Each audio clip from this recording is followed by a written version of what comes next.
Last night, Vinyl started living with Vinyl Scratch. Hang on, I'm having issues. Ugh. Octavia was living pretty much with Vinyl Scratch, and she started to realize that Vinyl's odd behaviors were corresponding. Of course, this turned into a whole series of Bunnicula like adventures, and it ended almost horribly when Octavia exposed Vinyl by finding a bunch of blood baths left in the fridge, tried one, and ended up activating Vinyl's vampirism.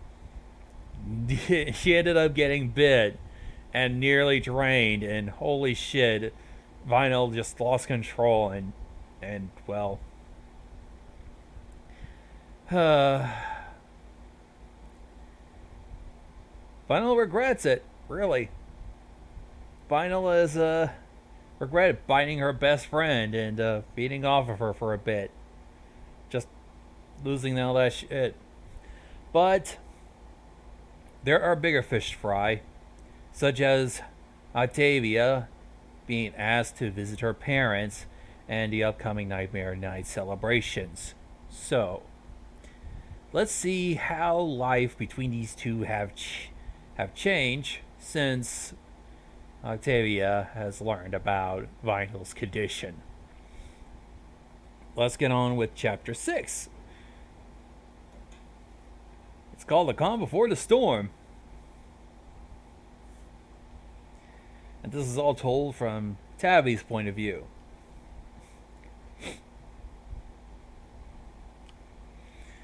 I should have been angry, traumatized. I had every right to be. Instead, I was fascinated. Guest starring Prince Blue Blood. No! So is Octavia a vampire, technically from that bite? Actually, Vinyl says no.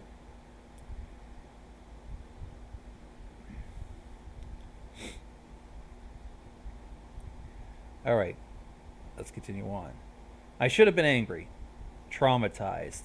I had every right to be. Instead, I was fascinated. Her fangs extended from her jaw, slowly growing into a pair of wicked canines hanging there like stalactites for the world to see, and then just like that, they retracted back into her mouth. The irises changed from their crimson red hue to normal colors, a calm, smooth magenta that you could lose yourself in forever. I caught her sneaking glances at my bandaged neck, looking guilty. They say the eyes are the window to the soul. It's much easier to communicate with her now. I no longer found myself having to wonder what she was really thinking inside that head of hers. Whether she was laughing or crying, happy or sad, I could really see her for who she was. The real her. The way her eyes lit up with excitement or dulled with sadness. Maybe the reason why I was so mesmerized by her eyes was because I've never seen them before. She had to keep them hidden from the world behind those signature shades of hers so as to not frighten anyone with her eyes. A tendency to accidentally flicker between the magenta and red even though she didn't bare her fangs. In my humble opinion, I thought they were so freaking cool. Oh my gosh, where could I get some? I'm jealous. Pretty cool, right? Vinyl smiled. I giggled. Yes, very cool. We continued to munch on pancake, which I had to make after Vinyl somehow managed to not kill us both, trying to cook food herself. Vampire or no vampire, Vinyl was still a messy eater. Red juices stained her muzzle, dribbling down on her chin. Trust me, it's strawberry jam. Its awkward silence settled over the kitchen, and we found ourselves looking around the floor and the ceiling, unsure of what to say. I let out a cough. How do you nearly almost kill someone by cooking? Well, Vinyl's not a very good cook. She's not a very good cook. So I coughed. Vinyl! Yeah? How much do you need to drink? She frowned. I guess normally a blood bag a month. At once? I rather mix it with my drink or something. I looked at her aghast. You haven't slipped that into our meals, have you? A devilish smile spread across her face. Vinyl! That's disgusting!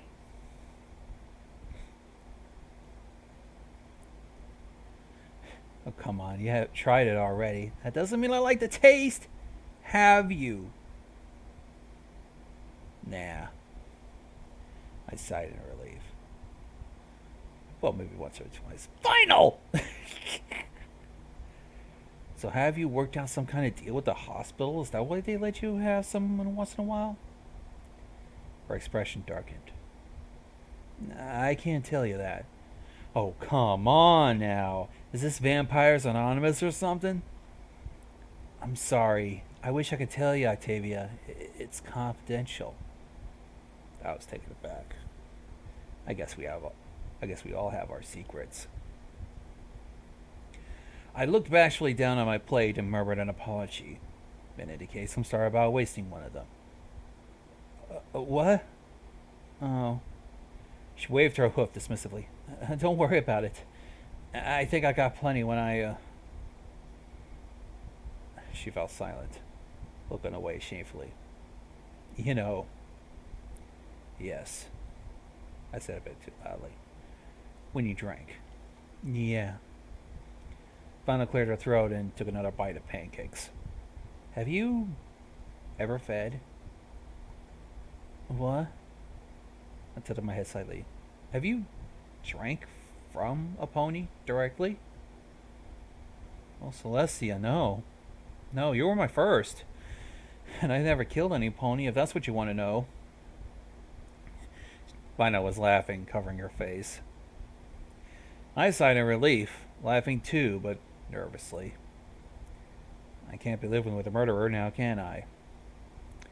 I wiped my lips and said, Now you must tell me how I tasted.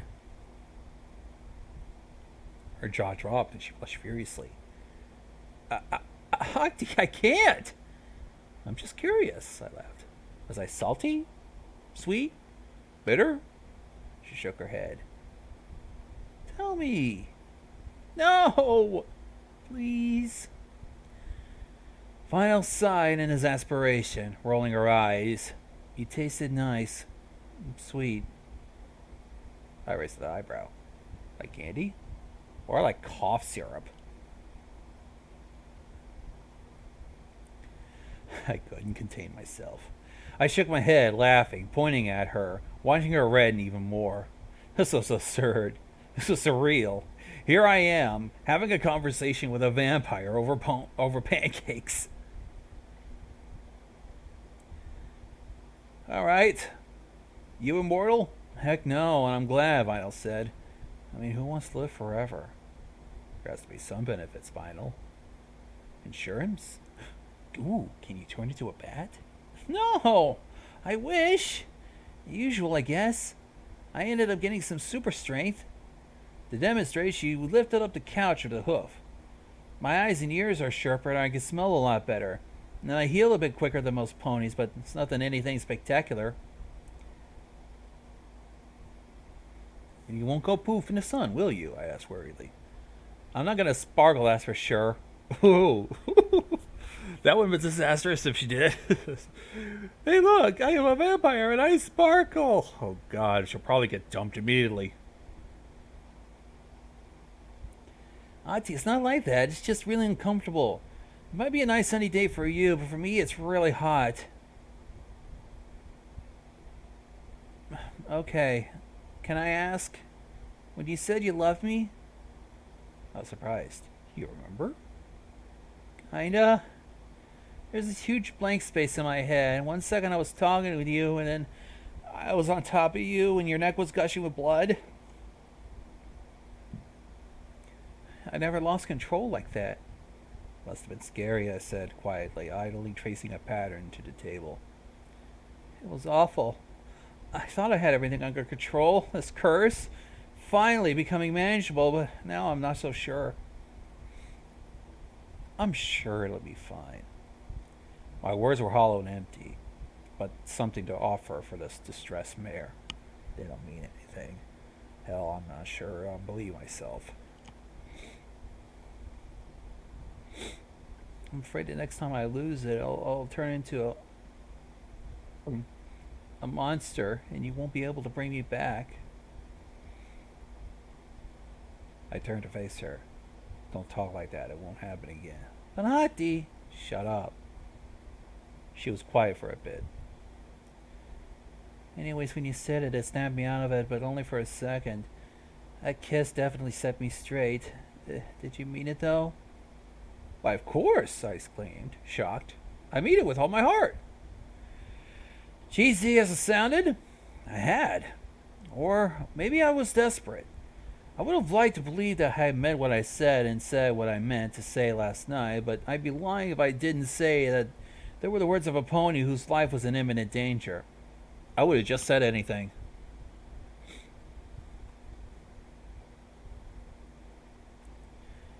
Will you be my very special son, Pony?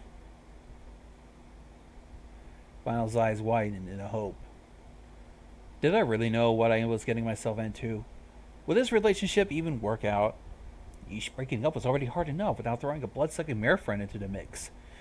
The more I thought about it, I realized the only thing stopping me was my lack of faith. While things were more liberal in Manhattan, I guess, Canterlot nobility tend to stick to more traditional values, if you get my drift. A Philly Fuller wouldn't stand a chance, and my mother would definitely not approve. But you can't keep living your life according to your mom's standards. So I sucked in. Yes, I'd love to be your very special son, Pony. You should see the look on her face now. She raised her hooves in the air, ready to implode with joy before I had to interrupt her. But I stopped her. You have to promise me something. No more secrets. No more lies. I want to know the real Final Scratch. You already know so much about me, but I don't know anything about you.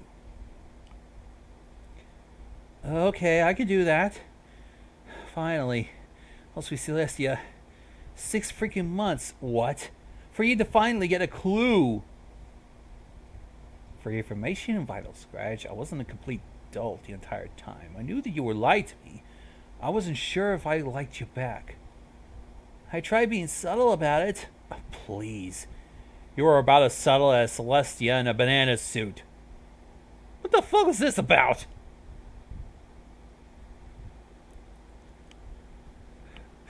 Celestia in a banana suit. What the fuck? She then started saying yes, hopping around like a foal, repeatedly. Sit down and eat your pancakes. Yes, Mom. She didn't suck out her tongue. Oh man, I can't wait to tell Lyra.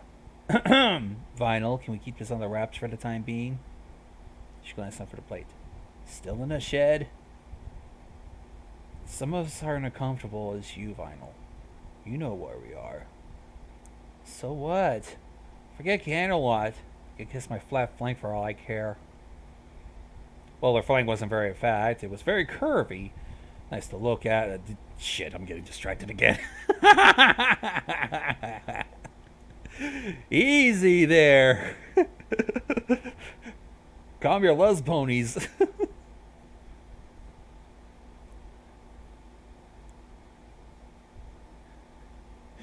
You know what will really get their britches in a bunch? Us kissing. I choked on orange juice. We should just walk out into the street and start making out. Vital! And we should make it extra messy. Lots of tongue action. It'll be hilarious. I looked at her with little eyes. You know, we don't need an excuse to make out. There was a glint in her eye. She shifted her chair over until she was close to give me her very own bedroom eyes. Oh, really? She tried to pucker her lips and lean in, but I stopped her. I pushed her face away from her with my hoof. First, brush your teeth and watch those fangs. Aww. But I gave her a quick peck on the cheek, and I swear she melted. How old is Van Pony Vinyl? Nearly as old as Celestia and Luna, off by a couple 800 years. No idea, says the chats. Probably a decade's worth. Who knows?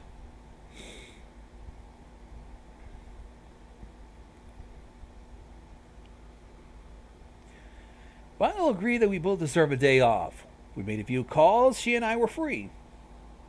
Free to do just about anything. She suggested to take a nap, but I wanted to cuddle, so we did both. A few times I woken up because she had been hugging me so tight she was crushing the life out of me. After takeout, we sat outside on our balcony watching the candlelight skyline. For a while, things were all right. I tried to tell myself that it was over and the worst has come to pass, but it's yet to come. We only have tomorrow to make you a proper mayor, I remind her. We'll start by getting rid of those gaudy sunglasses.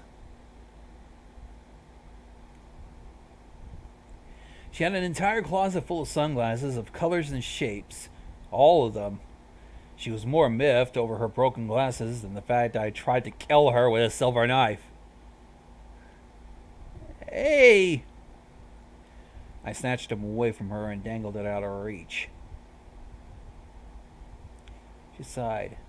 There they were with your parents. Right. Are you going to tell them about us? Absolutely not, I said. They can't know. No pony can know, not yet. It's bad enough I'm a filly fooler. If word gets out I'm fooling around with a vampire. Uh-huh. Final shook her head. Very bad, bad, bad. I worked too hard to keep this a secret from everyone. So you understand. She hesitated and nodded. I understand.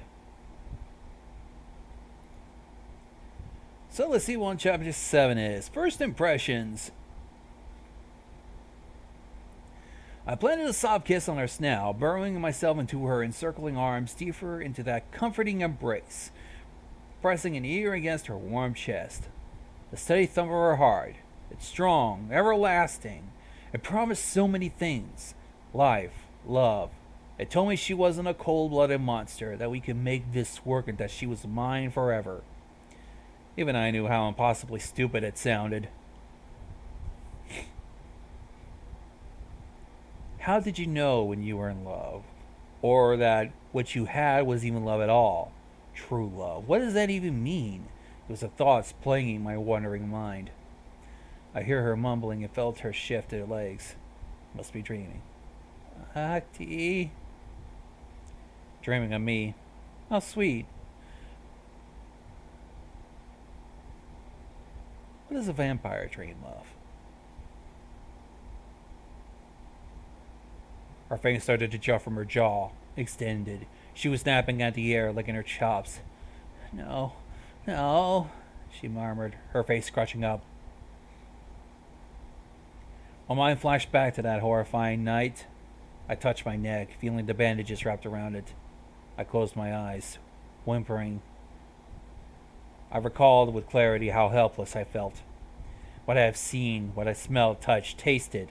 Her looming form above me, a predatory grin across her face. The pinch as her canines pierced my flesh. The throbbing in my neck as warm blood oozed from the puncture wounds. The metallic bitter taste of my own blood mixed with her saliva as I kissed her. Her face, twisted with anguish, hot salty tears streaming down her face. Her sobs racking through her body as I held her. It hit me like a tongue of bricks. Well, more like a buck to the face. Final tried to kill me. Bit in my jugular and I almost bled out. I had tried to edit that out, pretending that things were all right, but they weren't. By a stroke of luck, I managed to not die. The worst part was that I didn't know how to feel. Maybe it was the shock that had stopped me from thinking things through, stopping me from screaming bloody murder as she fed on me. Let me forgive and forget all too easily. Had we rushed into things?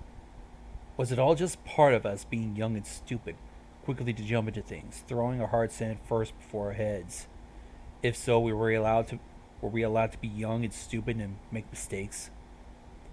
I like to think of myself as a sensible mayor, but after the past few days, I wasn't so sure anymore. I felt like a novice, inexperienced for my age. My rudimentary knowledge of how love worked was based off of trashy chick flicks and romance novels. You know, the vampire one that got me into this whole mess in the first place.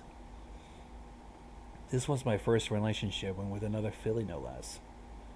I was pretty sure Vinyl had romantic dealings with other ponies in the past, but that didn't concern me in the slightest.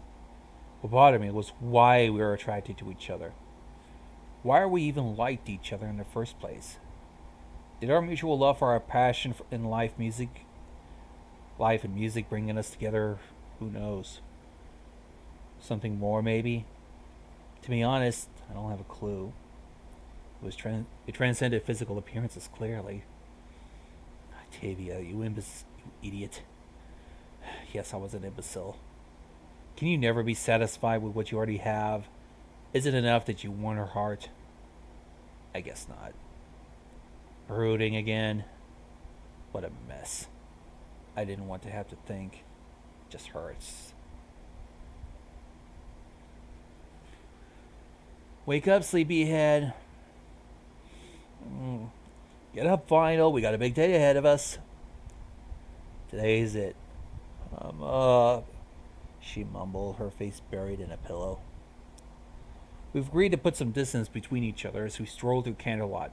The streets paved with gold, smiling and giggling every once in a while as we brushed up against each other, skipping around like fools, laughing at the nobles, their ridiculous hats and noses in the air. Here we are, I said, pointing to a clothing store. I was never one for dresses, because you could tell by a simple bow tie. They hindered my movement and make it really impossible to stand up to play cello. Any pony who is any pony, or at least those who afford it, wouldn't be caught deading wearing everything but the Carousel Boutique. We unfortunately could not afford a custom-made dress. I prefer simplicity. Vinyl disliked wearing dresses altogether. So we agreed on a simple evening gown. I'm black, and hers is navy blue. Vinyl sniffed her laughter as I was fitted. But when I emerged from the changing room, I saw her jaw drop. Hot! And then it was Vinyl's turn. I found myself having to reread outdated magazine articles detailing last year's gala. Candlelight nobility for you. They never forgive and never forget. Seemed that Vinyl intended to make the process as painful and drawn out as possible. The seamstress was having all sorts of trouble with Vinyl, who was seemingly incapable of remaining still for 3 seconds more. Hooves tangled up in the measuring tape, all that. After she'd been fitted and sent to the changing room, I found myself clipping coupons from advertisements. Are you done? How long does it take to put on a dress? I bristled. Why do we even have to wear them? Vinyl moaned from the changing room. Because not wearing them would be indecent, I answered, flipping through the magazine. Even though we don't normally wear clothes anyway. But we're always naked! Just put on a dress, Vinyl.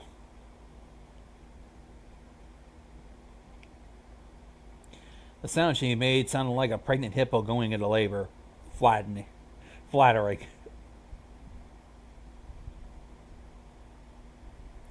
There aren't many words to describe her. Delicate? Hardly. Not delicate. Calling Vital Scratch delicate will be an insult to the delicate things like flowers and that one mare Fluttershy. She's not graceful either. She's about as graceful as a cow and was liable to trip over her own hooves.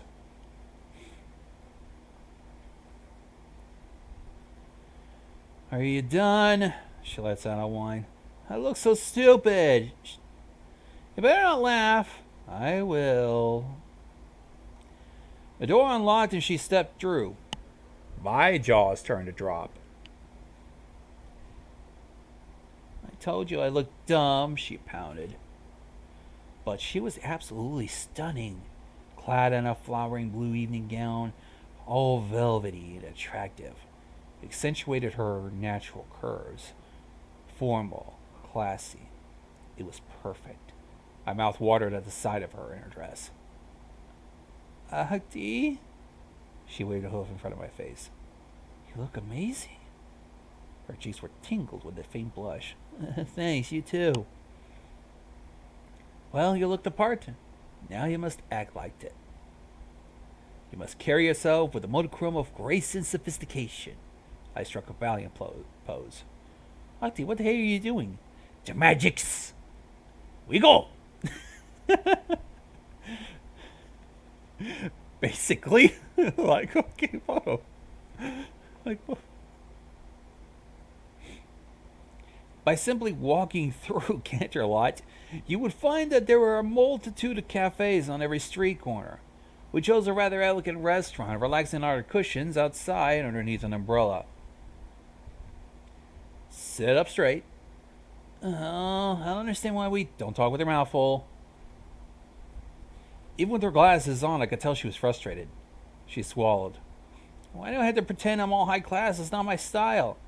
Because if my parents disapprove of you, regardless of what I say, they're going to make my life difficult. So, and in turn, yours will be a living Tartarus. Reminds me, try to confine your vocabulary to traditional equestrian for the night. Hey, don't say that. Roger, what did you just say? Gotcha. Final!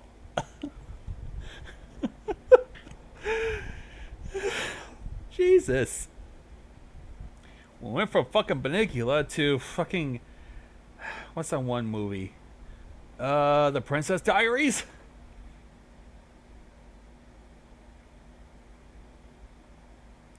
In the blink of an eye, night descended upon Canterlot. The calm before the storm had passed, and now we're on rocky waters. After a rather steamy shower session, we both donned dresses. I hate makeup, Auntie. Just bear with the vinyl, I said, dabbing a little blush on her face. I look like a clown. She actually looked absolutely breathtaking. Regardless, even if she was a clown, she's mine. I patted her mane affectionately. Now help me put on my tie, I told her. And make sure you hide the bandages well. The last thing I need is my parents asking more questions. So, using her magic, she fastened it around my neck snugly. I caught her staring at the bandages, her eyes cast down. When she said nothing, I walked over to the mirror adjusting it. There, not too shabby. You'll only be able to see it if you're that up close. She nodded glumly. I gave her a quick peck on the cheek. Now come on, and smile. When she gave me a half-hearted grin, I grabbed her cheeks, stretching them wider into a painfully fake smile. Down the stairs to the first floor of the apartment complex, I hailed for a carriage. As we boarded, I nearly slipped, Vinyl caught and pulled me up. I blushed faintly.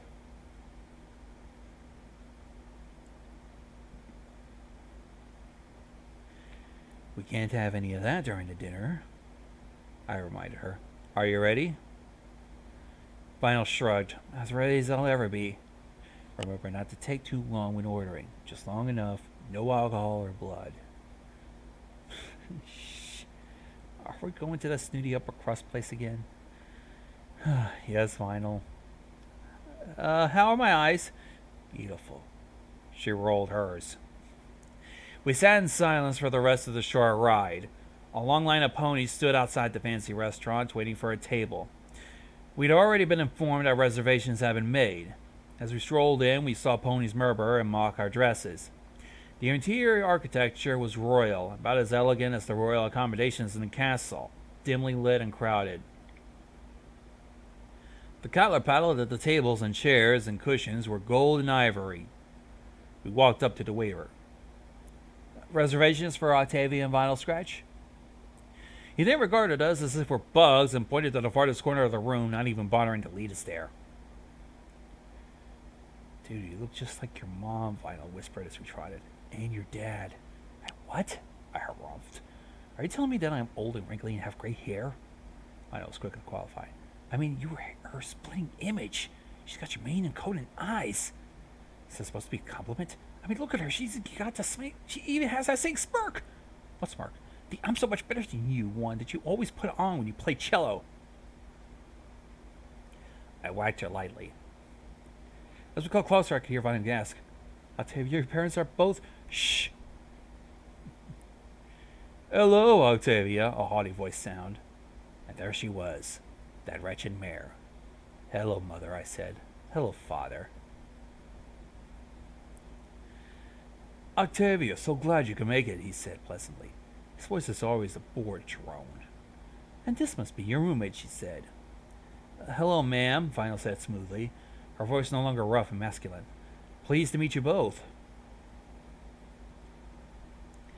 Good job, Vinyl. We took our seats next to each other, but not too close. But just close enough for me to squeeze her hoof underneath the table. I gave her a reassuring smile. She smiled back, a bit nervous. I could already see her sweating bullets. Why was she nervous?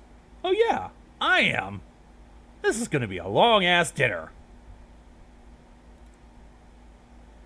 Okay, never mind. Okay, where was I? Oh yes. It was one of the few times I actually felt grateful to be lacking a horn despite me sticking out like a sore hoof. I actually was starting to feel sorry for Vinyl Scratch. There are nearly a dozen different types of folks. Oops. Forks, spoons, and knives, all specifically suited to eat a particular dish on silk napkins. Lacking the ability to levitate objects meant that as a lowly earth pony, I was forgiven for even eating messily. I caught her staring at my parents' horns. I squeezed her hoof tightly. Things got off to the kind of start that made you wonder why you even said yes. What made you think it was even a good idea in the first place? If there was ever a time to get absolutely wasted, this was it.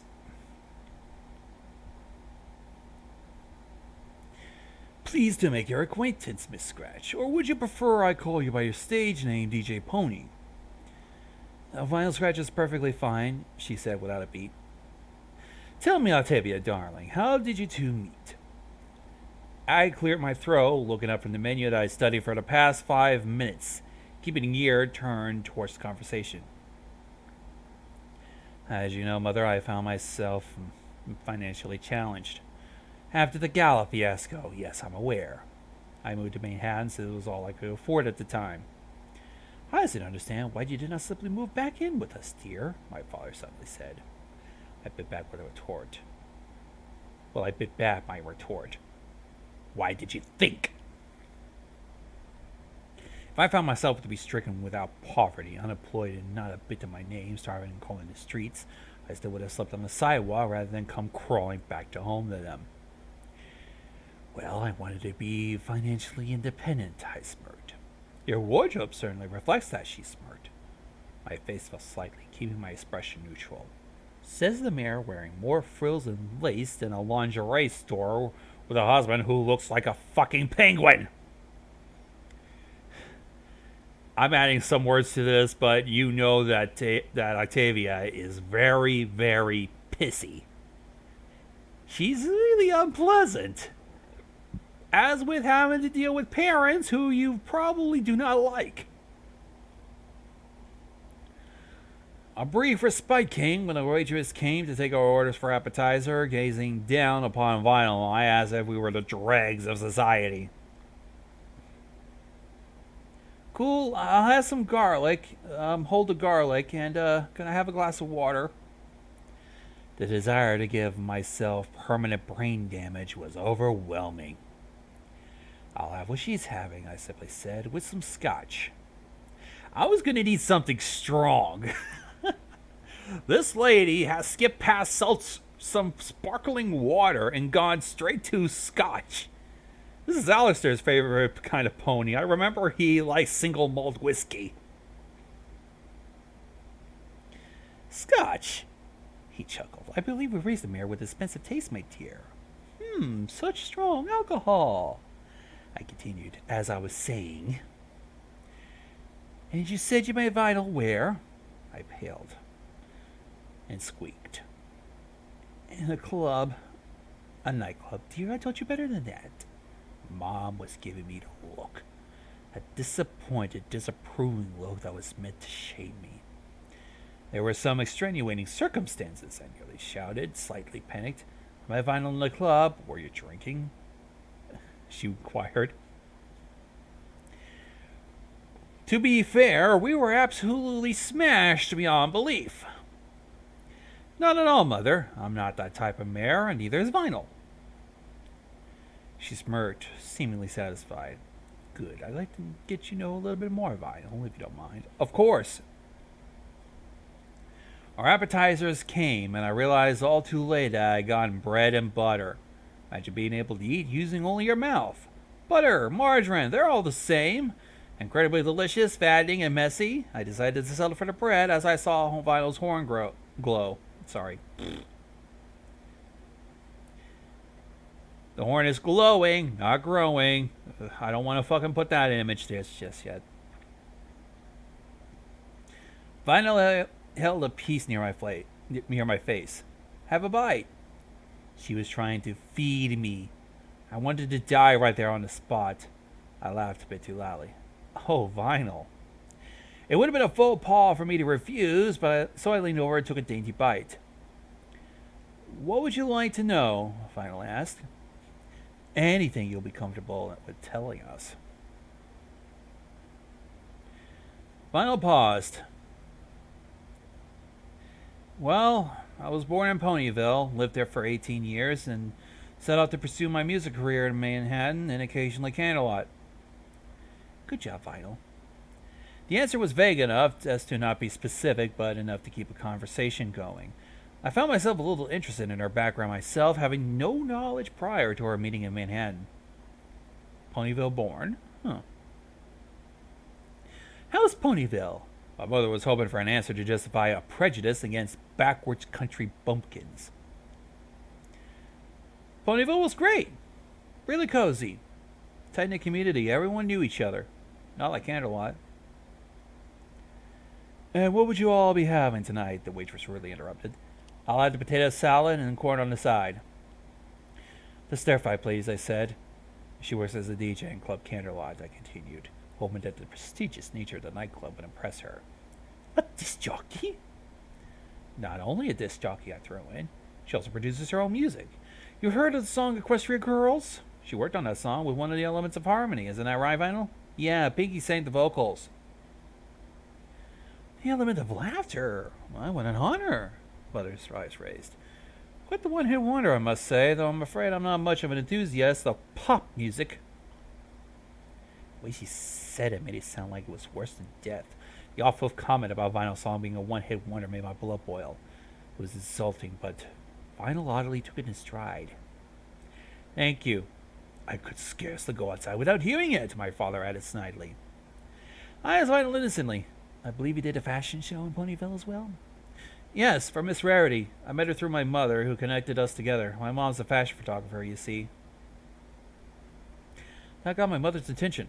An honor! Carousel Boutique Fashion is quite prestigious in Candlelight. And for a while, our conversation ended, leaving an awkward pause with the musing and chatter in the background to fill the silence as we ate. Vinyl stabbed her fork into her dish, taking a bite with a loud, obnoxious crunch. I cringed, glaring at her. Vinyl, I thought you ordered a potato salad. Vinyl thankfully swallowed and wiped her lips before answering. I did. Potato chip salad. I never thought potato chip salad was an option. What would be a potato chip salad anyway?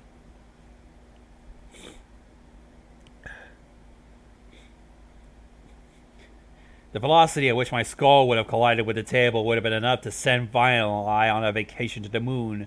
Enough speed left over for a round trip. Vinyl and I got to know each other and we started to hang out a bit more, I explained, leaving out some plenty of details. Hang out? Oh, just some classic concerts, discussion on music theory. She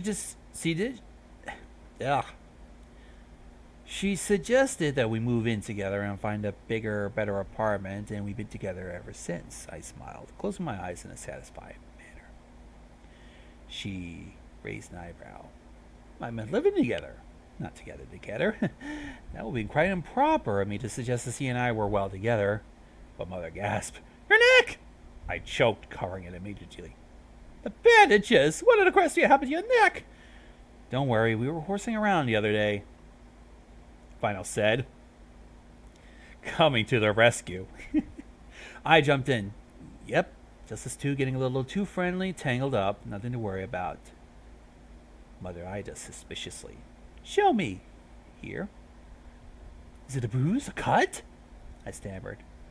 I don't think the other guests would appreciate having blood everywhere. I saw Vinyl lick her lips at the thought. Did you go to the hospital? Goodness, it sounds severe. Subject change. Now! Okay. So, what's for dessert? Let's skip ahead a little bit. This is fucking painful.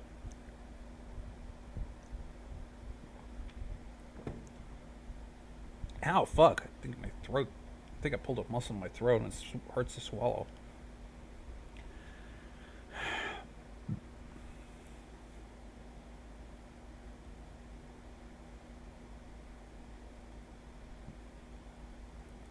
I felt sorry for Vinyl to have to listen to their mindless drivel about the superiority of unicorns as opposed to the other types of ponies out there. We spent the next half hour, poking at her dessert, because this is the best cheesecake in all of Equestria, crafted with only the finest ingredients, topped off with the freshest fruits, nearly rivaling the Princess Lassia's personal chef's cooking. I leaned down, trying to angle my mouth so as to not get frosting everywhere. I took a bite and leaned back up. Delicious. Vinyl giggled. What? I said. There was a dollop of frosting on my nose. She leaned in, and for a second I thought she was going to lick it off, but instead she wiped it off and grinned. Such a shame Octavia wasn't born with a horn, my mother lamented. Yeah? Vinyl said, not exactly agreeing. She looked about ready to crack. I considered using a knife to lobotomize myself. I decided a fork would be better suited to my purposes. Although I think it's amazing how far she's come despite her disability. Just eat the cake, Octavia. Don't say a word. Don't say a word. Ouch, my father exclaimed, rather lamently examining his hoof. I suppose that was what you got for trying to eat cheesecake with a fork and knife. I believe I've cut myself. He used the napkin to wipe his incredibly minuscule cut. 100 bits they're going to sue. Vinyl sucked in sharply, her eyes a faint tinge of red. I could see her lip quivering. I followed her gaze to the silk cloth where there was a drop of blood. She clenched her jaw and shut her eyes. Oh no. Is there something the matter? Nothing, it's nothing. I grabbed Vinyl's hoof and pulled her along. She needs a moment. She hooked her arm around my neck as I pulled her along. I'm fine, she growled, struggling. Where's the nearest bathroom? Thank you, I blurted. I bucked open the door and threw us both in. I turned on the sink and splashed Vinyl's face with ice-cold water. Vinyl? Are you right? I thought you were fed. I did, she grunted, her face tense. You know how it is with us vampires. Warm blood bags everywhere. Don't say that. You're going to be all right. She didn't look all right. The sight of fresh blood was enough to send her into a frenzy. She slumped to the tiles, her fangs extended and her eyes crimson. She was moaning, clutching to the side of her head, as if she was trying to psychologically fight off the bloodlust. I squeezed her hoof as tight as I could, never leaving her side. Finally, after a breather, I think I'm going to be okay. Really? It's fine. I probably should have taken a sip before we left. Well, it's not like you anticipated this. I helped her to her hoof slowly, holding on to her and not letting go. Octi, she mumbled, her head cast down. Hey, shut up. I kissed her on the lips, slightly perplexed as to why our eyes were wide with horror. Vana was looking right past me at something and tried to murmur something as our lips were locked. What? She pointed behind me. What are you... I turned around and realized that we should have locked the door behind us. My mother is there and started to scream. I barely had any time to open my mouth and scream myself before Vinyl dashed up to her and slammed her hoof to the side of her head. Mother crumpled and collapsed, laying on the floor, breathing and miraculously alive. She just punched my mom. What did you...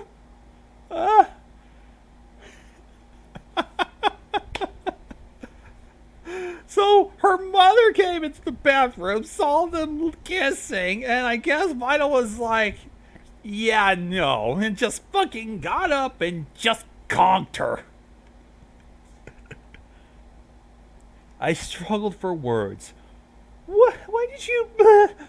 Man, I've been waiting to do that, Vinyl says, shaking the paint from her hoof. No offense, but your mom is kind of an ass. Vinyl? I want to... Oh, you're gonna give me a hug there, Auntie? No, to bitch slap you!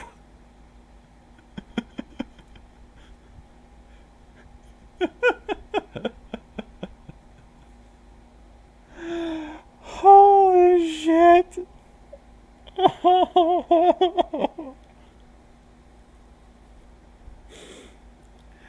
Oh, Murphy's Law really went into effect here. And we started with Banicula, then we dealt with the Princess Diaries, and now it feels like Meet the Parents. With a vampire. And now we're on to Chapter 9, Secrets and Lies. We'll go up to Chapter 11. These chapters normally are kind of short. It was pretty pathetic of me to even try, lest I forget Vinyl's a vampire gifted with super strength. She was right there to remind me, holding me away with one hoof as I attempted to whack her to no avail. I instantly resorted to flaming my arms around like a madman. Get done? What do we do? What do we do? What do we do? First off, calm down, she commanded. As she pushed me off and slapped me. I gawked, touching my cheek. Now hear me out for a second. When I tried to speak, she pressed her hoof to my mouth.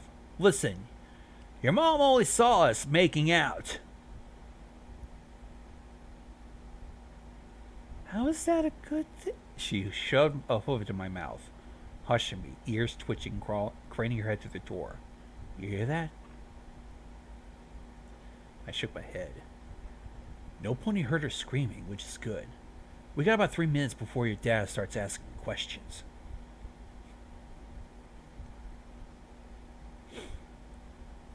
I blinked.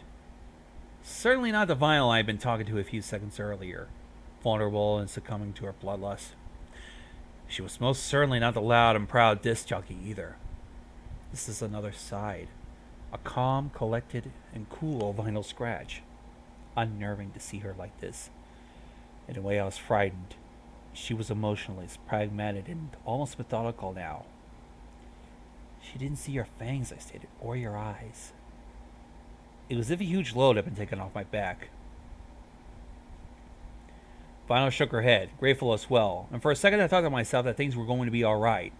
But reality came crashing down upon me like an anvil out of a cartoon, and reality is a cruel mistress.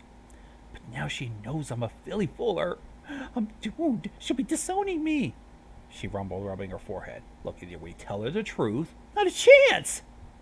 And then we're going to have to cover this up. So you're going to have to help me move her body. The more I thought about it, it dawned upon me that there was more to her than meets the eye. It was almost as if I was looking down the iridescent lenses of Vinyl's sunglasses, putting on a different pair, and looked at her from a different angle each time. Hey! Vinyl's stern voice shook at me through my thoughts. I can't move your mom's fat flank all by myself. Even as she said this, I could see her smiling.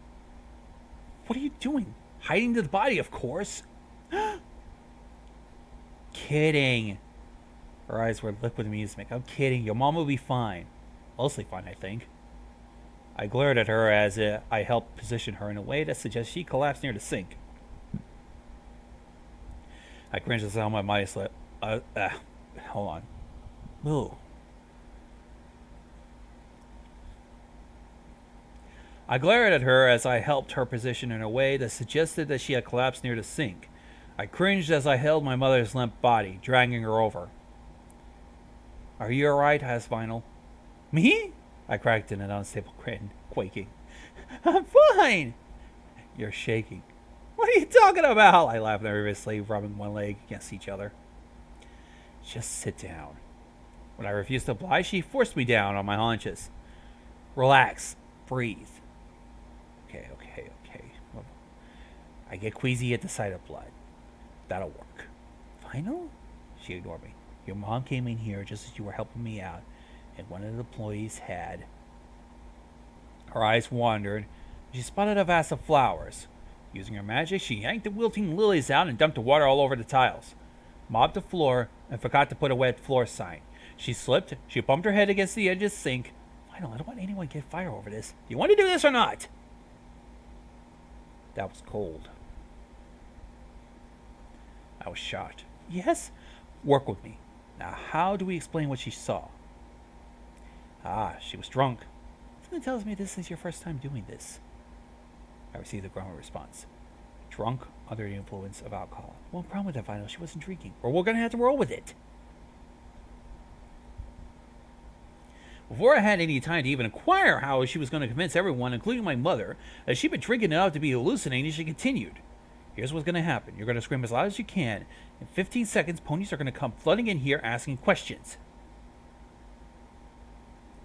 I nodded. There's no point in asking, and I wasn't going to get a straight answer if I did. I'm just wasting my breath. I realized a long time ago Vinyl was as sly as a fox. Keep your mouth shut and not a word. Let me do all the talking. Are you trying to make me laugh? You're trying too hard. No, not really. I don't think so. All right. She counted down to me. Okay, don't look scared. 3, 2, 1. I let out the most terrifying, blood-curdling scream I could possibly muster, my mind flashing back to when Vinyl lost control and attacked me. She mouthed, "Very nice." I was surprised to see tears running down her face until she winked. Perhaps she should have gotten a cutie mark in theatrical arts. Lo and behold, in 15 seconds, several ponies came rushing in, including the manager and my father. I was crouched down by my mother's side. Vinyl tearfully explained to them that what had allegedly happened, including a dramatic recreation of how my mother slipped and bumped her head. They ate it up, hook, line, and sinker.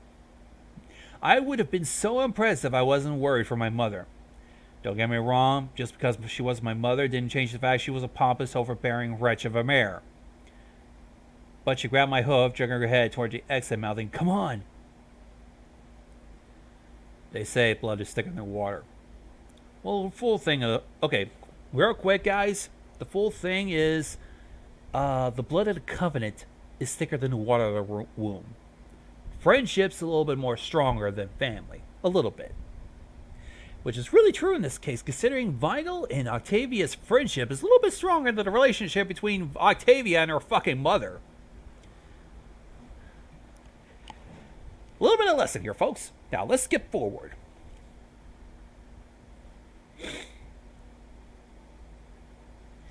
"Thank you," I said, "for everything. We moved like shadows through the night.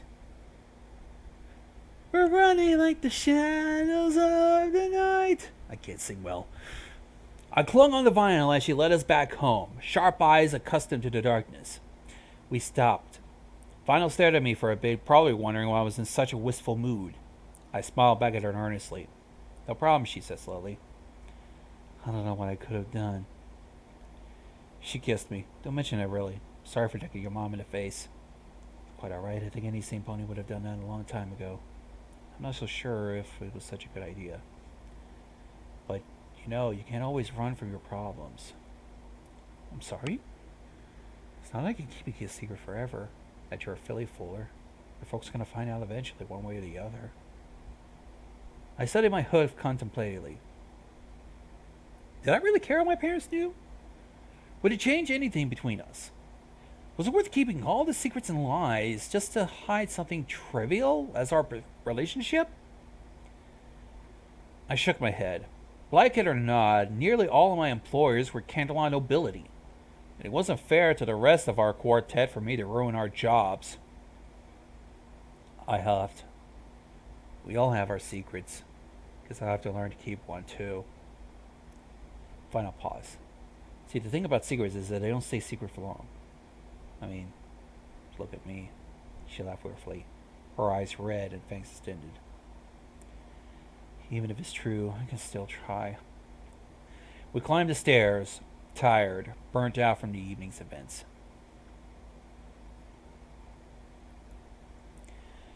Vinyl, would it be okay if I asked how'd you get this way? Vinyl laughed bitterly. A vampire, huh? She turned to me. Maybe you'll get your answer someday. I felt compelled to comfort her. I hugged her as hard as I could, whispering sweet nothings in your ear, promising to never let go. T, Vinyl gasped. Could you let go just this once?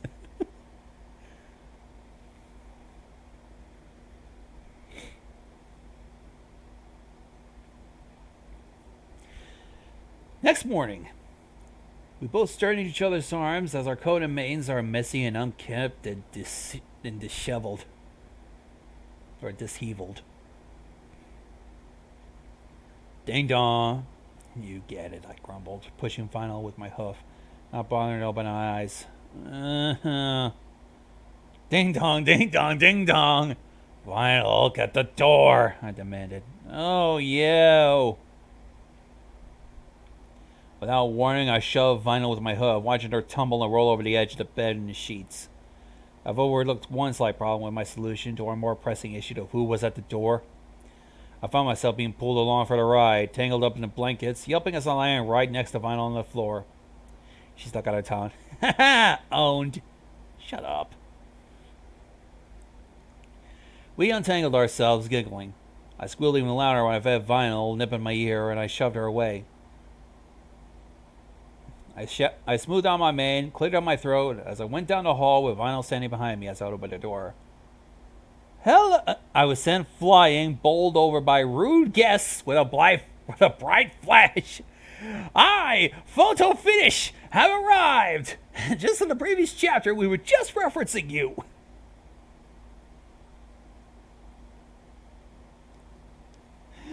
I craned my head up from my vantage point on the ground, feeling the onset of a splitting headache. Photo finish? And behind her, hoity-toity. It's a travesty, is what it is. Hoity? For most ponies, these two fashion magnets would have been a prestigious honor and would have included a reaction of screaming, squealing, and jumping up and down. In a way, we were all celebrities. My name had meaning, at least. It used to. At least. I fucking can't. In music, DJ Pony was a household name nowadays. Hoity Toity had his own line of designer suits, and Photo, well, she has her own magazine. I was hardly impressed, nor starstruck at their appearance, merely surprised as to why would they come make it such a personal visit. I had met both of them before on numerous occasions at many of the venues I performed at. They were both eccentric and rather unconventional in how they conducted business and went about with their public image. Hey, Mom and Dad. My eyes bulged and my jaw dropped. Hoity-toity and Photo Finish is her mother and father. As they all had their little family reunion, I just couldn't help but stare. It makes sense. I stared at the three of them, my eyes growing more and more aware the longer I stared as I could see the uncanny resemblance.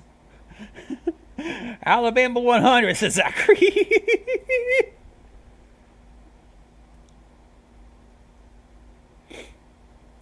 Come on, Sid, make yourselves at home. Vinyl, can I talk to you? I dragged her by her mane to the kitchen and hissed at her. You never told me your parents were hoity-toity and Photo Finish. You never asked, she shrugged. Never before had I wanted to hit her so badly. My eye was twitching. Weren't you paying attention last night? I took a slow, deep breath to regain my composure. Do they know? She gazed at me, her purple eyes flashing red for a brief moment. They do, she admitted. Really? Try not to call us vampires. Dad thinks it's more of a condition than anything. You and your parents are... She nodded. So apparently, Photo Finish and Hoity Toity are also vampires. A vampire family, sweet Celestia. It was like they were all one big happy blood-sucking family. Which explains why Photo Finish was always covered up in a gaudy dress wherever she went, and the sunglasses. The room was spinning. I felt confused, deceived. A week ago, I could barely comprehend the existence of vampires. Now it seems like they've been able to infiltrate the top echelons of equestrian society. I was in over my head. This was crazy. Non-stop insanity since I got involved with the insufferable DJ. What a fool I was to get involved in all this madness. You know we wouldn't hurt you, Octavia, Miles said honestly. Right, of course. Now where did I put that silver? The first thing that came out of the fashion photographer's mouth when she saw us together was, "Oh, you two make such a wonderful couple." I paled.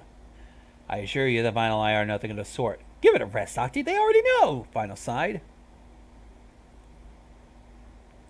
I blinked. It was a strange feeling, being accepted and not being judged, being allowed to be myself. I relaxed visibly, no longer feeling the need to put up false pretenses for the sake of appearance. "So you are the filly who has stolen my daughter's heart," Hoity-toity proclaimed dramatically. "Very classy. Quite the catch, dearie." He winked, tilting his shades. "Thanks, Dad," Vinyl beamed. "So very nice to meet you both." Now for Chapter 10. Well, we'll finish up with 11. Meet the Bloodsuckers. As opposed to Meet the Fockers.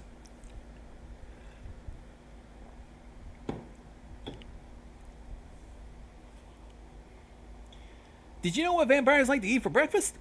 Eggs sunny side up and a toast and a little sweet apple acres jam on the side. Not a drop of blood in sight. Vinyl never asked me to incorporate blood into our meals, and the thought was rather unappetizing. So why am I sitting there having breakfast with a family of vampires? What was I really doing? Improvising? I don't know. I wanted to scream at the top of my lungs. Here they are! Vampires! Real ones! A friendly visit out of the blue less than 12 hours after the disaster at the upper crust.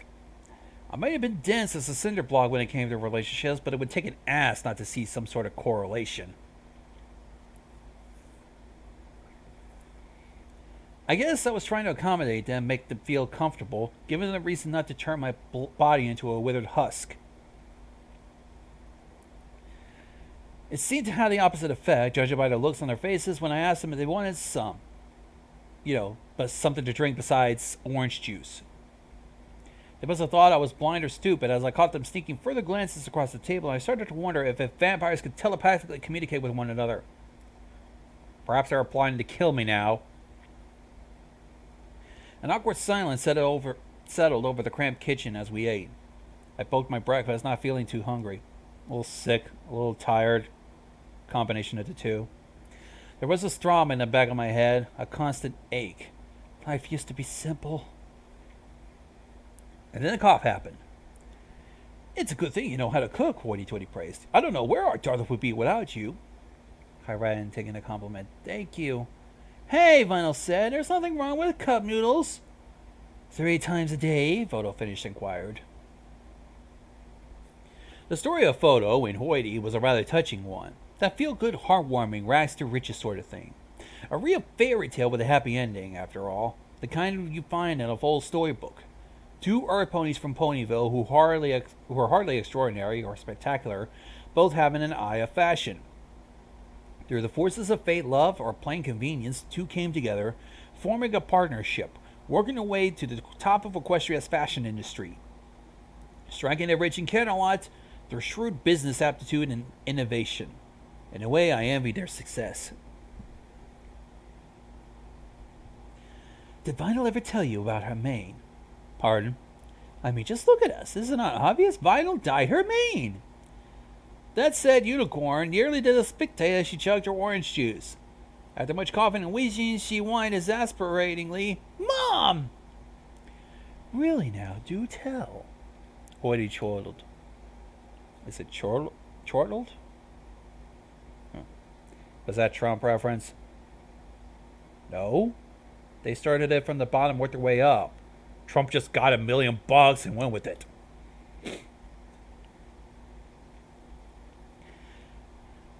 yes, darling, I remember that day. I couldn't help but laugh seeing her parents embarrass her. I covered my mouth with my hoof. She saved up all her bits. You know, her mane used to look like a little cotton ball.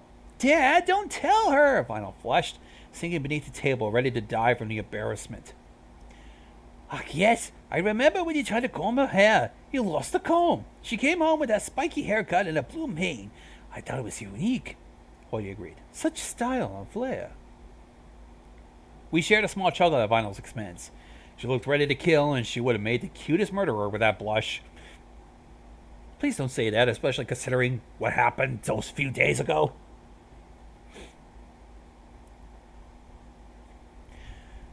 If you don't mind me asking, I said, feeling braver than usual, examining my hoof, why have you come to visit?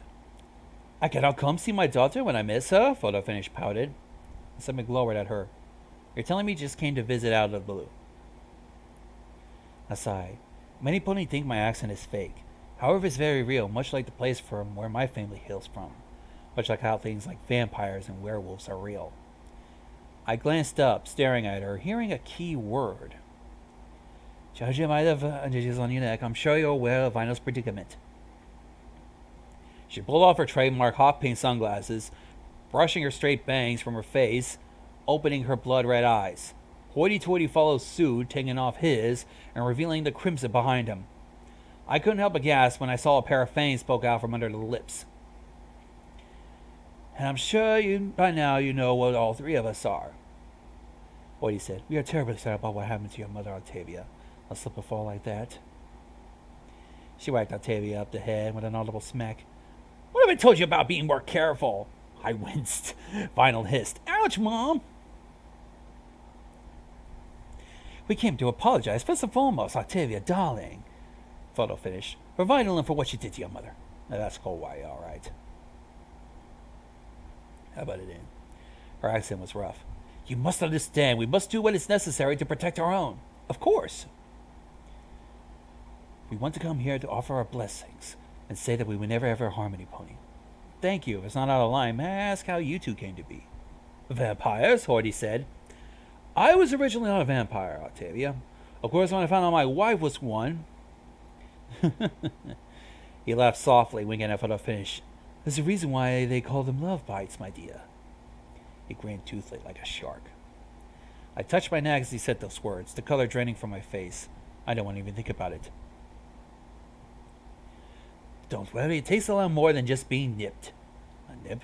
Is that what they called it? I found out I go into the details, seeing as we are eating.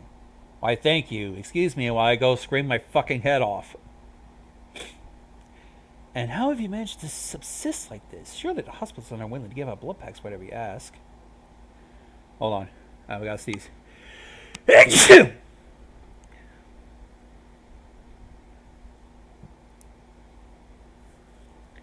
And how have you managed to subsist like this? Surely the hospitals are not willing to give out blood packs whenever you ask. Hoity said with a glint in his eye, a little money can go a long way in the city, Octavia. So long as how much we ask for is in reason and doesn't overstep a quota, they have no issue. This condition is more widespread than you think. I'm sorry. Octavia and I are thinking the exact same thing. Are you suggesting there are more out there? Of course, we all know each other personally. Like the gorgeous model Fleur. Fleur de Lis, the supermodel, is a fucking vampire. How do you think she maintains that youthful appearance? Head spinning, about to throw up. Oh, sweet Celestia. You don't have to forgive me, I stammered. It's just that it's hard taking this all in at once. Now that we've gotten that out of the way, let me talk about something much, much more serious. I gulped, my eyes shrinking to the size of pinpricks.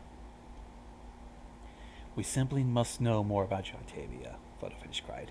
If you were to be my daughter's mare friend.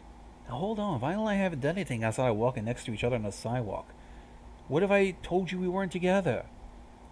Rumors spread like wildfire, dear, Photo Finish said as she was speaking to a foal. Surely you of all ponies know that. Plus, any pony with a pair of eyes and a brain could tell you that you both are in love, Hoity scoffed. It was new having to talk about myself for a change. Besides vinyl, I kept a very professional manner when in the public eye, remaining silent and taciturn, with a cold, stoic expression on my face. My job was to perform and not to speak. In any case, what was there to talk about? I was born into a family of unicorns, a father who owned an entire company selling musical instruments, and a mother who only married for his money. Raised in Canterlot as an earth pony, always being treated like second-class citizen, years and years spent grooming me to become a proper mayor, including music lessons. My instrument of choice was a cello. When I wasn't in school, I was practicing. Don't get me wrong, I loved it. If I didn't, why would my cutie mark even be of a treble clef? It was just tedious, dreary at times. If you play an instrument, you know what I mean. First the scales, then your repertoire. A lonely childhood, really. Let's skip forward a little bit. It was a pleasure to meet you two.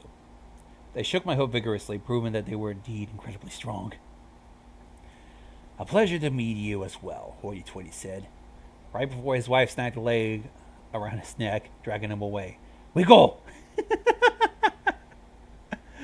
I closed the door behind me, signing. Vinyl rubbed a hoof awkwardly. Sorry about that, they're kind of weird like that, even if they weren't vampires. I shook my head. Don't say that, they love you. If they have a funny way of showing it. She said nothing. Anyways, don't you have to go to rehearsals today? I have to go to rehearsals every day, I said with a huff, strolling aimlessly around the foyer. It's the same thing, over and over. I've only missed 2, maybe 3 days. I'm so out of it I can't even count. Sorry. What was you sorry for? Don't be. I should be. I'm the one dragged you into a blasted restaurant in the first place. I know. Thanks for the boost, Vinyl. You need to work tonight? Yeah, Club Canterlot can't run without DJ Pony. Right. I need to replace your purple sunglasses. It's cool. No, they were her favorite pair. Where are they? She tilted her head towards the kitchen island, where the frame sat next to a fruit bowl. One of the lenses were completely shattered, and the frame was particularly cracked. I guess I don't know my own strength. I was good at breaking things. So far, I had taken out her lenses, a vanity mirror. I shattered an illusion of my own comfortable world where vampires and werewolves and monsters didn't exist, and I wasn't a feeling fooler. My parents actually acted like they loved me. Everything I knew to be true was wrong. You can't fix what's broken, you can only mend. I fell down on the couch looking outside the balcony window. I had a rather gloomy day and I was in a gloomy mood. Place Nightmare Nights tomorrow, Vinyl noted, sitting next to me. I perked up slightly. That'll be fun. You know what I'm going to be? You didn't tell me you were dressing up, Vinyl frowned. Because it was a secret. No, you said dressing up was for little foes, and I said... I ran out without another word, digging around my closet. Wait until she sees this. You ready? Just show me, Ati, Vinyl giggled. With a flourish and a bow, I came out of the hallway, a black cape with red lining draped around my body, and a pair of fangs hung from my mouth. Bleh! Really? She laughed. Really? One gorgeous mare in the room, I said, and made me give out a finished sentence. Ha ha ha! I spat the plastic fangs out. And you can go as yourself. What? Oh, I get it. Your face is scary enough as it is. Alright, final chapter for tonight. 11. What a fright.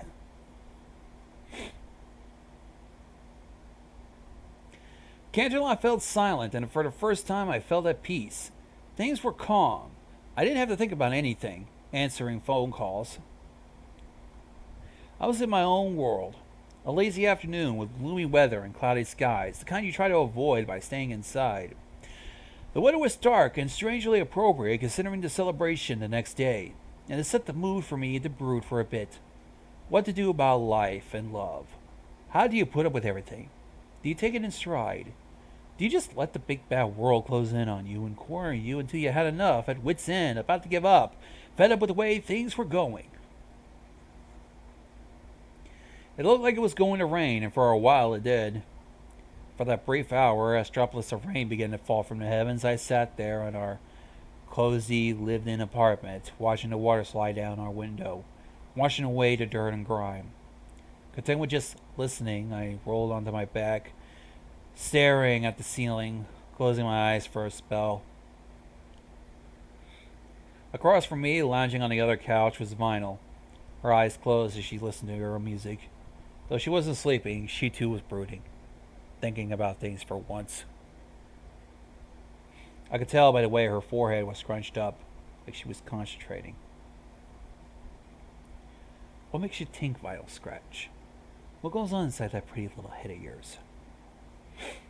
The worst part of it all was that I couldn't even content myself with knowing that I never had a choice. I had a choice, but chose not to take it. I could have stayed away from her, never moved in with her, never fell in love with her. Like all the bad choices in my life, they came back to bite me. And sometimes, at least in one instance, literally. I heard the sound of footsteps. Sitting up, I saw Vinyl was going out, donning a pair of purple sunglasses exactly like the ones I broke. Time for work, I yawned. Yeah, having a good dream?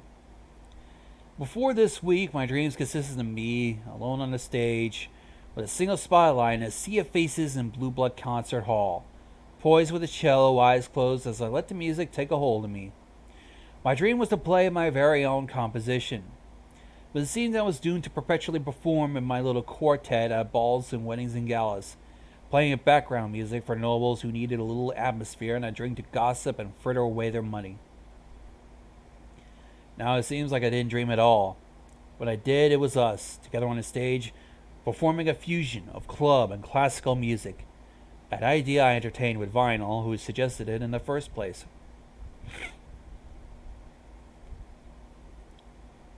My dreams were quick to turn into nightmares. I'd see her, moss-stained and red, eyes strung out, bloodshot, her veins about to sink into my... If you can call it that, I said wryly. We don't want to think about that now, can we? Go back to sleep, she said softly before closing the door. An entire evening to myself. No one around. I stood up, twisting my neck and stretching, soothing out my disheveled mane. I felt drawn to the case in the far corner of the room. It had been days since I touched it. Snapped open the latches. I admired the craftsmanship. Polished, gleaming wood, smooth and heavy. After a bit of tuning, I sat down, bow poised. The piece that began to play was of my own, the soundtrack to my life. Slow, brooding notes, long and lingering in the air, ominous and foreboding.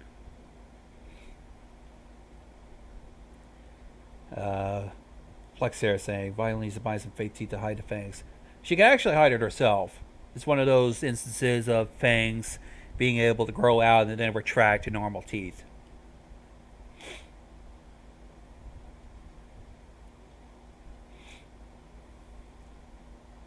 My hoof faltered. The bow screeched across the strings. My concentration snapped and I frowned, setting the instrument down. I wasn't thinking straight. What was I so worried about anyway? I wasn't a monster with a constant desire to feed off with others for their blood. No, not a monster. Somewhere in the middle of my billionth time trying to flesh out the notes of my composition, I heard the door open.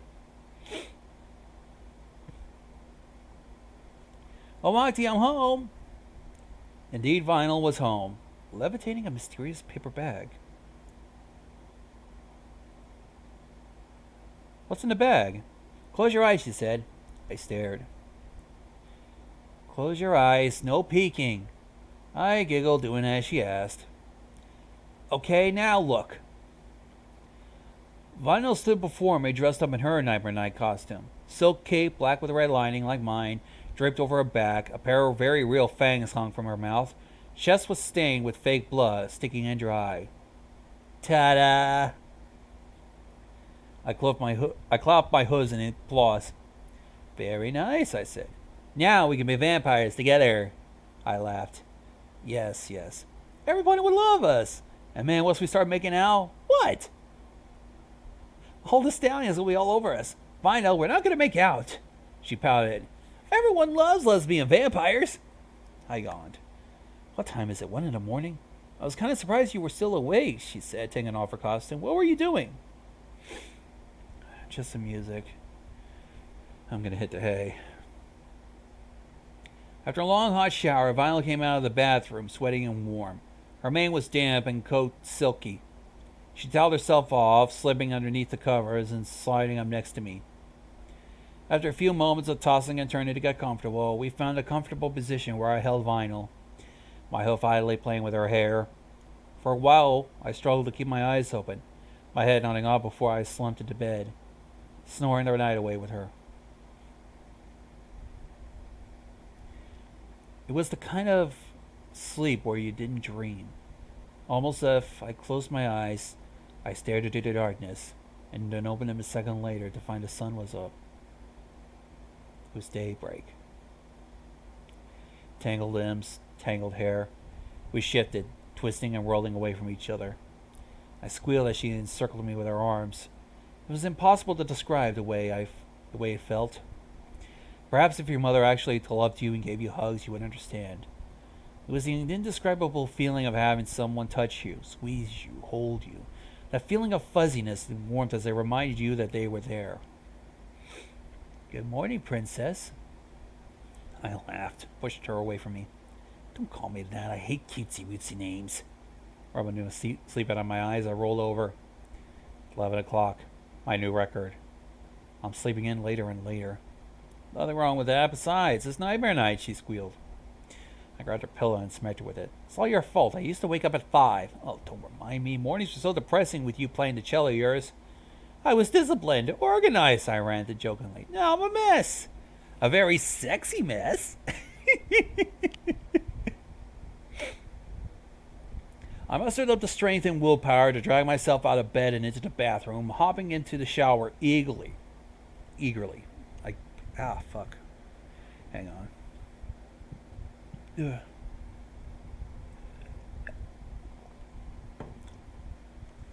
Ugh. There you go. Eagerly. Hot water cascaded over my body.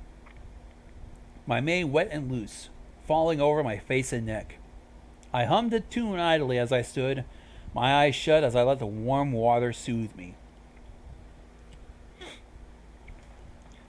I heard another voice hum along with me, purring in my ear. I love it when your mane is down. My eyes snapped open. Final Scratch, what are you doing? I screeched, glaring at the mirror standing in the bathtub next to me. Well, we can't shower together? What? No. Out. Oh, you're no fun. Out!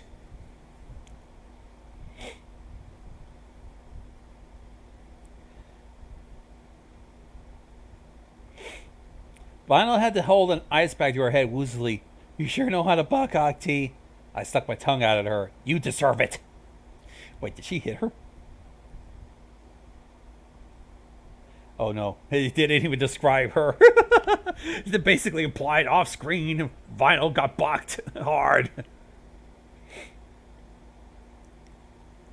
She rolled her eyes, clearly faking her injury. We're leaving in a bit. Where are we going? Ponyville, you know how kind of it is. Half the ponies around here are too cheap to hand out treats. If we must. It'll be fun. Now come on, go get dressed. We were quite decided as we left our apartment. 2 ghastly looking vampires drenched in blood with sunken eyes and canines. We received all kinds of attention as we made our way to the train station. Some gazed upon us with scorn and amusement. Lionel made faces at the ponies passing by. Who would ever guess that their fangs were real? The sun was slowly dimming as it made its descent into the horizon. At the same time, the moon was rising to take its place. And it's a full one.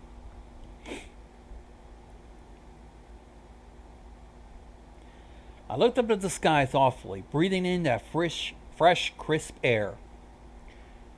The wind whipped past my mane as I stuck my hand outside the window, granting me a gorgeous view of equestrian countryside. Rolling hills of green grass, dotted with flowers in bloom. And there was whitetail wood of orange and yellow trees, some of the branches starting to lose their leaves as the season approached winter. You've been quiet. I've been thinking. About? Final asked. things, I teased. My mind had been occupied as of late. I was thinking of all sorts of things. About vinyl, us, the thing about vampires, or which ponies I knew who could potentially be one. Thinking of a secret world kept hidden from the rest of us normal ponies. A bit for your thoughts.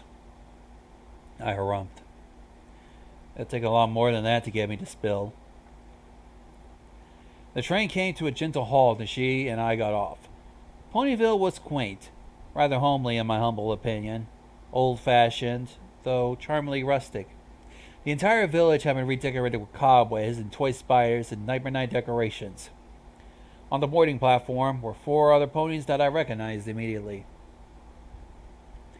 Vinyl, Lyra called, waving us over. Vinyl galloped, pulling me along. Hey guys, ha! Nice costumes. Bonbon and Lyra donned sunglasses, fedoras, and tailored black suits. Carrot Top appeared to be a devil from Tartarus, complete with horns and a tail, and a wicked long coat and shoes. Derby Hooves is... I see it's plastic this year, Vinyl remarked.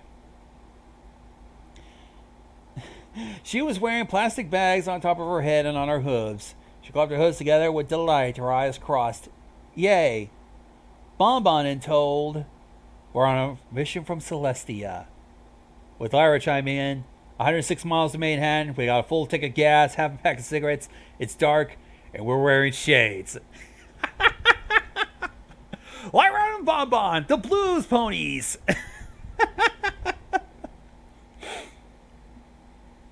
I stared. I don't get it. Oh, come on. Octavia, the Blues Brothers, man. Oh, shit. Final slapped her forehead. My sentiments, exactly. Lyra pulled off her shades, her eyes half-lidded and suggestive. So are you two, together? I gave Vinyl a peck on the cheek, smiling as I saw Lyra squeal. We made our way to town square, laughing and conversing as Lyra began asking if Vinyl was a good kisser. Ponies around us gasped as they saw DJ Pony, murmuring amongst themselves, and then suddenly, "Sup, AJ?" Applejack, the element of honesty, all dressed up as a scarecrow. Fucking hell. Well, howdy there, Vinyl. Don't tell me you're moving back, she gasped in mock horror. Twilight would have a fit. Vinyl snickered. Man, she hated it when I blasted my tunes. Had to crack of dawn, Applejack added. Who's your friend? Octavia, I said smoothly. Pleased to meet you. AJ gave me this funny look. Shoot, don't call me miss if you... Oh, yeah, she addressed her as Miss Applejack. Shoot, don't call me miss. It makes me feel old. Hanging around Vinyl now? I nodded, glancing down at the tub of water. What's this? Don't tell me you never bobbled for apples before, Octi. My mane will get wet, I protested to no avail. I sucked in and closed my eyes. I dunked my head underwater. I resurfaced, an apple in my mouth. Vinyl leaned in, taking a bite of the apple as it was in my mouth, and I blushed faintly.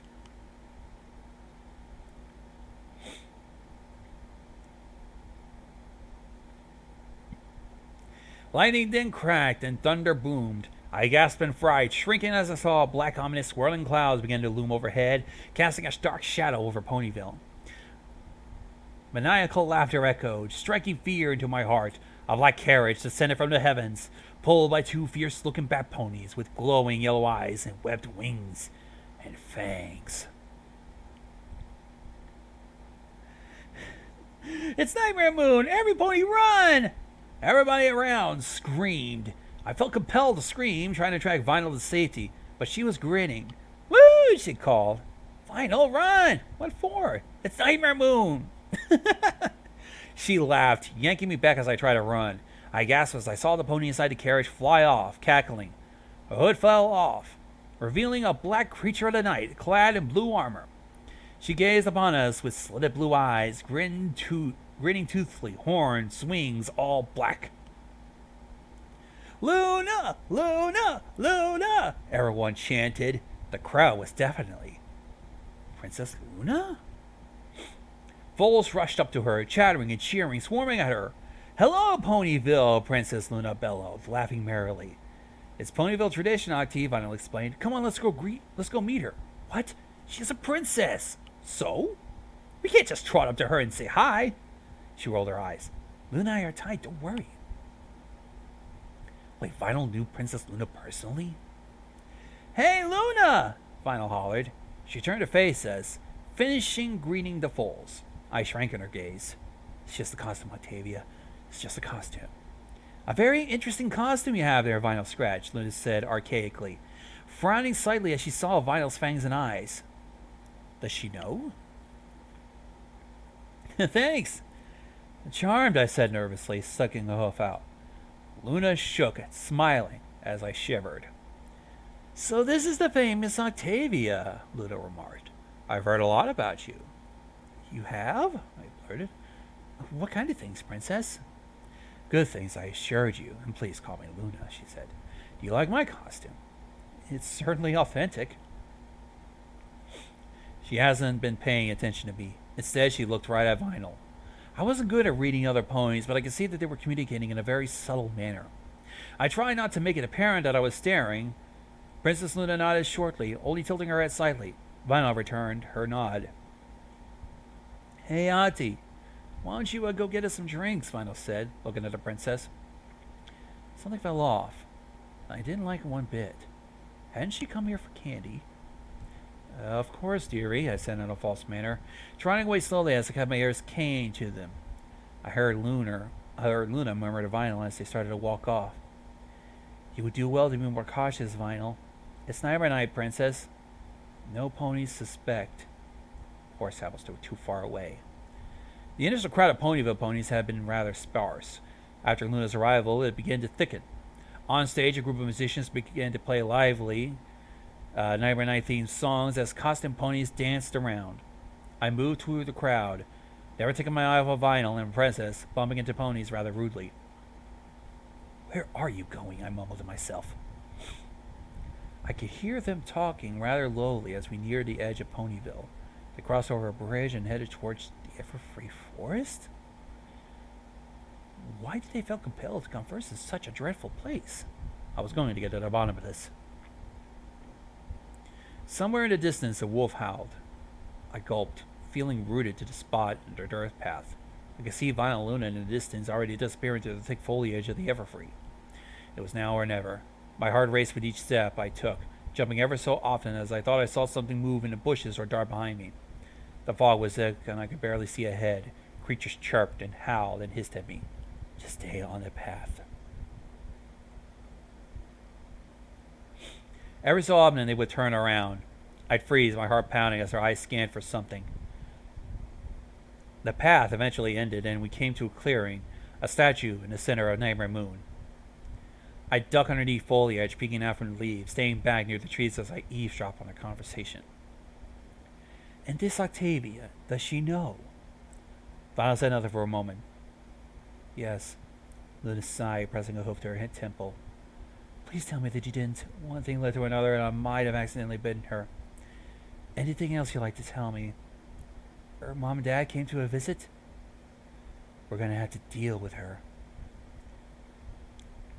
My heart stopped. Oh, sweet Celestia, what did he mean by that? Deal with me? How are they going to deal with me? Time to go, time to go. Heard enough! I cringed as my hoof snapped a branch under hoof. Luna and Vinyl fell silent. "It seems we have an uninvited guest," Luna said rather loudly, her voice devoid of any warmth. "We do not appreciate prying ears." They knew. "Oh, fuck me!" Okay, never mind that. "Oh, fuck me!" We've been tailed. I backed away slowly, gasping what felt my rump bump against some pony. I turned around, whipping as I came face to face to Luna's royal guards. "Hi!" Their expression was humorless as one of them bit my cape and dragged me to Vinyl and Princess Luna. I felt like a fool about to be punished. I grinned sheepishly. "Trick or treat? Octavia!" Vinyl groaned. "Full name, serious business. You're screwed." "I won't tell a soul, I swear. Please don't hurt me." Luna's eyes flashed red, and I watched in horror as her canines grew. Luna is also a vampire. At this point, I started to get a little jaded. Nothing surprised me anymore. Probably be easier to count how many ponies I knew who aren't. How far does this go? When will it end?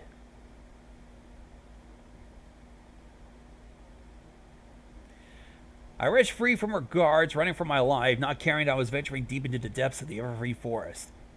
After her! Auntie, wait! I heard Vinyl call. Where to hide? Nothing believes in trees. A cave! It's a cave, Octavia! Are you insane? Too freaked out to care. Into the cave we go. I always wanted to go spelunking. Jesus, Octavia. I darted in, scrambled in, lay low as I listened, holding on to my breath, trying to still the pounding of my head. Something snarled behind me. The dawning moment of apprehension hit me like a buck to the face as my eyes widened in terror. I stumbled into the den of a wolf. Wonderful, just wonderful. Nice doggy, I whimpered.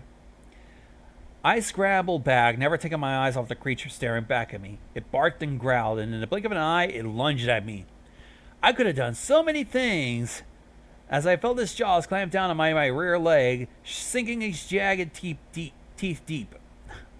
I could have screamed, cried. My brain could barely process the pain as I stared at the thing biting me. This was no wolf. This creature was pony-shaped, a coat long and matted like fur. Its eyes were glowing yellow and feral. There was a wet black nose on its muzzle. I was unable to form words as I stammered, trying to pull my leg from its mouth in vain. Leave her alone, a rough voice shouted. It released my leg, and I scrambled away, but not before its claws raked over my side, leaving several bloody gashes. I think I might have broken a rib. Vinyl's horn glowed. Oh, it's Vinyl! Thank God! Doing something. I didn't know. I don't care. Whatever it was making it back off. Looking back, I could see it was retreating deeper into the cave, turning around and slinking off into the cave. Auntie! Auntie, speak to me! Vinyl cried as she cradled me. I couldn't stop shaking as I tried to speak. Feeling paralyzed. Body was going numb. I felt cold. Everything was sliding out of focus. 1, 2, 3 Vinyls? Oh, hi, Luna. How's your night going? The guard's doing a great job there. Keep up the good work. Wow, is that all my blood? She's been bitten! This is no ordinary bite, Luna said gravely. My last thoughts as I passed out were sardonic. As far as I was concerned, I donated enough blood for the rest of my life. And that ends chapter 11. I wonder, given the clues, was she bitten by a werepony, and if she could become one? Werepony confirmed, Sixplex here. I bet so. Let me look ahead to the future chapters. Ooh, we're gonna have to deal with a lot. Ooh boy, I hope Vinyl didn't get turned into a werepony. This'll be fucked up.